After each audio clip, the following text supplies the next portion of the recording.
नमस्कार बच्चों। हमने विषय हिंदी में पाठ 4 त्योहारों का देश पढ़ा था।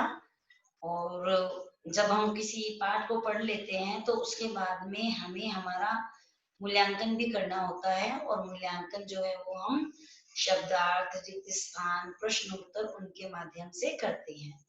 जैसे पहला प्रश्न देखिए, आपके शब्दार्थ लिखो। पहला आया हुलसना। हुलसना मतलब प्रसन्न होना।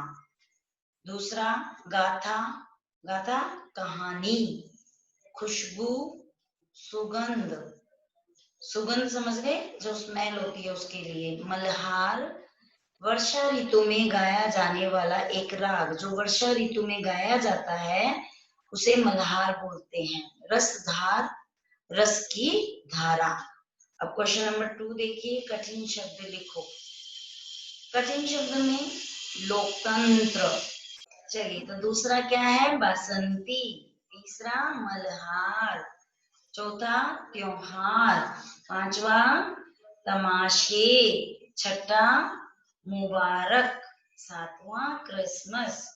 जैसे जैसे इनको बोलेंगे वैसे वैसे हमें मात्राओं का भी जो है ज्ञान होता जाएगा। अब प्रश्न नंबर 3 देखो, रिक्त स्थान की पूर्ति करें।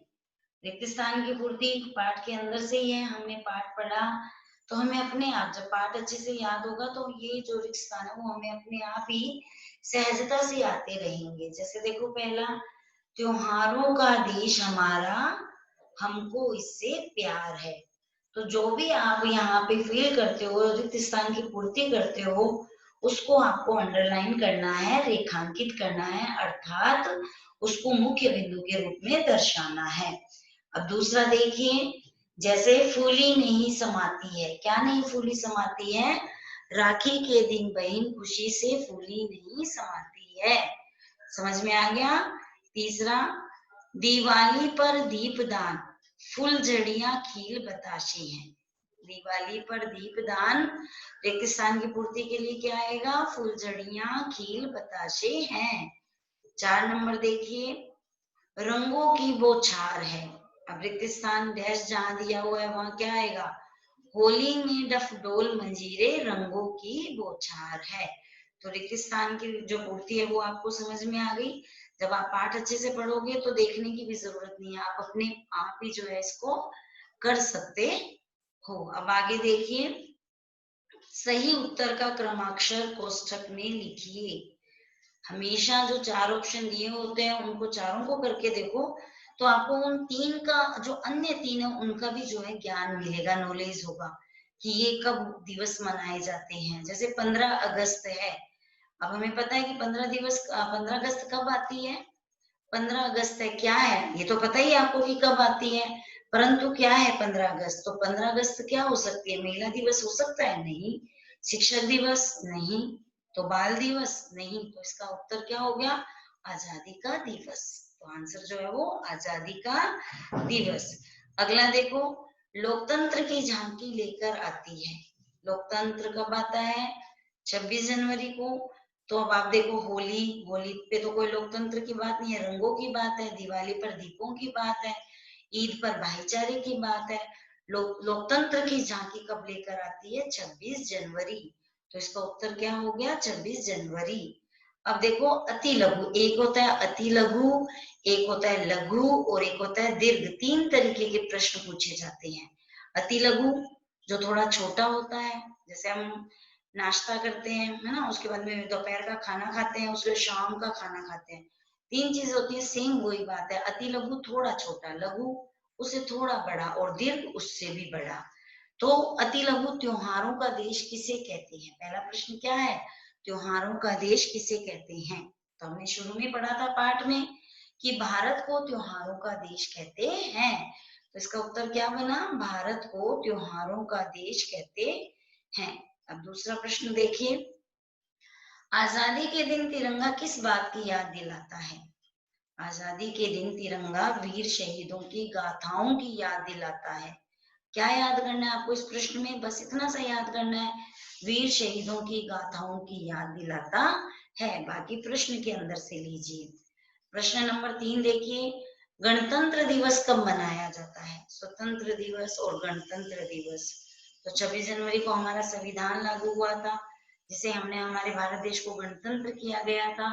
तो इसका उत्तर क्या बनता है? 26 जनवरी। तो बाकी आप प्रश्नों में से ले लीजिए। गणतंत्र दिवस प्रतिवर्ष 26 जनवरी को मनाया जाता है। समझ में आ गया प्रश्न नंबर 3 का उत्तर। अब 4 देखिए, क्रिसमस पर क्या उपहार मिलते हैं? खेल खिलौने मिलते हैं, चॉकलेट्स मिलती है ना। तो क्रिसमस पर बच्चों को खेल खिलौनों के उपहार मिलते हैं। समझ में आ गया। अब प्रश्न नंबर 5 देखेंगे, भाईचारे का संदेश कौन सा त्योहार देता है? तो अभी दिमाग में आ गया ना कि अभी ईद आने वाली है, तो इसका उत्तर क्या होगा? ईद का त्योहार भाईचारे का संदेश देता है। समझ में आया। अब यहाँ पे भाईचारे का संदेश मतलब वैसे तो सारे ही त्योहार हमें एक अच्छा संदेश देते हैं, परंतु ईद त्योहार में ना कोई मुस्लिम, ना कोई सिख, ना कोई हिंदू, कोई भेदभाव नहीं होता जाति का। इसलिए ईद का त्योहार भाईचारे का संदेश देता है। अगला देखिए, लघुत्तरात्मक प्रश्न। मैंने आपको बताया कि जो अति से थोड़े बड़े होते हैं। हमारे देश के त्योहारों का देश क्यों कहते हैं? क्या प्रश्न है ये कि हमारे देश को त्योहारों का देश क्यों कहते हैं? त्योहार क्यों? तो पता है ना आपको कि हर महीने में कोई ना कोई त्योहार जो है मनाया जाता है, इसलिए इसे त्योहारों का देश कहते हैं। तो उत्तर क्या बना? हमारे देश में हर महीने कोई ना कोई त्योहार मनाया जाता है, इसलिए इसे त्योहारों का देश कहते हैं। अगला देखिए, वीर शहीदों की गाथाएं सुनकर मन में क्या भाव उठते हैं? क्या भाव उठते हैं? तो देखो, वीर शहीदों की गाथाएं सुनकर मन में देशभक्ति, त्याग व बलिदान की भावना के भाव उठते हैं। प्रश्न नंबर 3 देखो, राखी का त्योहार कैसे मनाया जाता है? अभी आने वाली है राखी भी। तो राखी के दिन बहन अपने भाई की कलाई पर राखी बांधती है और अपनी बहन को उपहार या रुपए देते हैं। इस प्रकार राखी का त्योहार मनाया जाता है। यहाँ पे आपको चिन्हों का ध्यान जरूर रखना चाहिए। जहां पर आप थोड़ा सा रुक रहे हो तो वहां पे आप अल्प विराम लगाओगे, जैसे कॉमा है ना, ये जरूरी है। नहीं तो हम प्रश्न का उत्तर अगर एक साथ पढ़ेंगे तो हमें याद भी नहीं होगा और उस भाषा शैली का मजा भी नहीं आएगा। तो राखी के दिन बहन अपने भाई की कलाई पर राखी बांधती है, ओके, और अपनी बहन को उपहार या रुपए देते हैं। कंप्लीट। इस प्रकार राखी का त्योहार मनाया जाता है। समझ में आ गया। अब देखो, एक शब्द में जो वन वर्ड होते हैं, हम जब इसको समास में भी ले सकते हैं, बड़ी बात होती है उसको शॉर्ट रूप में कहना। जैसे अपन कहते हैं ना कि जिसके है 3 नेत्र। अब वो 3 नेत्र किसके होते हैं? शिव जी के। तो हम उसको बोलते हैं त्रिनेत्र। छोटा हो गया। जैसे कहते हैं हम कि मोटा है जिसका पेट, या लंबा है जिसका पेट। अब लंबा है जिसका पेट कितना बड़ा हो गया? छोटा सा बना दो, लंबोदर। लंबा है जिसका पेट। तो वैसे ही एक शब्द में आपको उत्तर लिखने हैं। बहनों का त्योहार कौन सा त्योहार होता है? रक्षाबंधन। लोकतंत्र का दिवस है कौन सा? 26 जनवरी। एक राग जिसे वर्षा ऋतु में गाया जाता है, कौन सी राग हमने पढ़ा? मल्हार। वह व्यक्ति जो मातृभूमि के लिए बलिदान होता है वो क्या कहलाता है?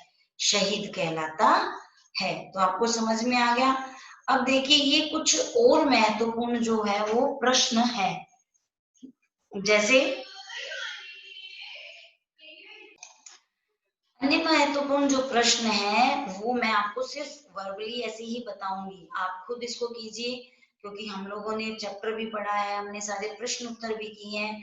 तो अब आपको अपना मूल्यांकन करना है कि आपको कितना आया इस पाठ के अंदर। तो रंगों का त्योहार किसे कहते हैं? अब आप पूरा प्रश्न का उत्तर लिखिए। मैं सिर्फ आपको बताऊंगी होली को। क्रिसमस बच्चों को क्यों अच्छा लगता है? मैं सिर्फ अपनी भाषा में बताऊंगी, क्योंकि उपहार मिलते हैं। आप खुद बनाइए। फुलझड़ियों और पटाखों का त्योहार कौन सा होता है? मुझे बताओ। तो आप बताओगे अपना मूल्यांकन करके कि फुलझड़ियों और पटाखों का त्योहार कौन सा है। फिर होली का त्योहार कैसे मनाया जाता है? आपको पता ही है कि रंग लगाते हैं, गले मिलते हैं, ढोल बजते हैं, मंजीरे बजते हैं, नाचते गाते हैं। आप अपनी भाषा में इसको बनाइए। दशहरा क्यों मनाया जाता है? भगवान राम जो है उन्होंने रावण को मारा था बुराई का अंत करने के लिए। आप कैसे मनाते हैं दशहरा और क्यों मनाया जाता है? आप अपनी भाषा में इसको लिख करके अपना मूल्यांकन कीजिए। सिवैयां मुख्य रूप से किस त्योहार पर बनाई जाती है? सेवइयां मुख्य रूप से ईद पर खाते हैं ना, मीठी सेवइयां ईद पर, तो ईद पर बनाई जाती है। और हाँ, कहीं कहीं पर राखी के त्योहार पर भी जो है वो सेवइयां बनाई जाती हैं। ठीक है। भारत की संस्कृति विविधता में एकता की संस्कृति है, कैसे समझें इस प्रश्न को हम थोड़ा सा समझ लेते हैं। भारत में अनेक धर्म, जाति और अनेक भाषाओं के लोग रहते हैं। सभी धर्मों के लोग अपने अपने त्योहार मनाते हैं। यहाँ सभी लोग दिवाली, ईद, क्रिसमस पर एक दूसरे को बधाई देकर अपनी खुशियां जताते हैं। अलग अलग धर्मों के त्योहार होते हुए भी उनमें सभी धर्मों के लोग शामिल होते हैं। इसलिए कहा जाता है कि भारत की संस्कृति विविधता में एकता की संस्कृति है। तो आपको पाठ, मेरे अनुमान से आपको जो ये पाठ है वह समझ में आ गया होगा। और कहीं भी कोई समस्यात्मक स्थिति होती है तो आप मुझसे पूछिए, और इस पाठ को एक बार दोबारा अच्छे से पढ़कर इसके प्रश्न उत्तरों का जो है अभ्यास कीजिए। तो चलिए, मैं पाठ 4 को यही विराम देती हूँ। धन्यवाद। घर में रहिए, सुरक्षित रहिए।